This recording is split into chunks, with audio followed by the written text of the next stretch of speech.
యేసుక్రీస్తు పరిశుద్ధ నామానికి మహిమ కలుగునుగాక.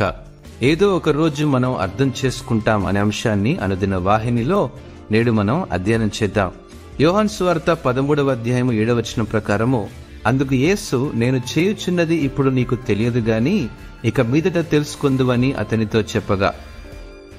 జీవితంలో జరిగే ప్రతి విషయం ఈరోజు మనకు అర్థం కాకపోవచ్చు, కానీ దేవునికి మనడల ఒక ప్రణాళిక ఉందని మరియు ఆయన మన మంచి కోసం ప్రతిదీ చేస్తున్నాడని మనము విశ్వసించవచ్చు. మనం పరిస్థితులను అర్థం చేసుకోలేనప్పుడు కూడా ఆయనపై విశ్వాసం ఉంచమని యేసుక్రీస్తు మనకు గుర్తు చేస్తున్నాడు. దేవుడు ఏమి చేస్తున్నాడో ఆయనకు తెలుసని మరియు మన కోసం ఒక ఖచ్చితమైన ప్రణాళికను కలిగి ఉన్నాడని ఈరోజు మనం సంపూర్ణంగా విశ్వసించవచ్చండి. ఆయన మనల్ని జాగ్రత్తగా చూసుకుంటాడని, మనల్ని ఎప్పటికీ విడిచిపెట్టడని కూడా మర్చిపోవద్దు.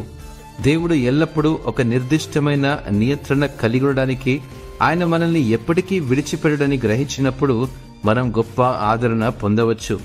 దేవుని ప్రణాళికలు నేడు మనకు అర్థం కాకపోయినా భవిష్యత్తులో ఏదో ఒక రోజు ఖచ్చితంగా నెరవేరుతుందని సంపూర్ణంగా విశ్వసిద్దాం. అట్టి మనస్సు ప్రభు మనందరికీ దయచేయునుగాక.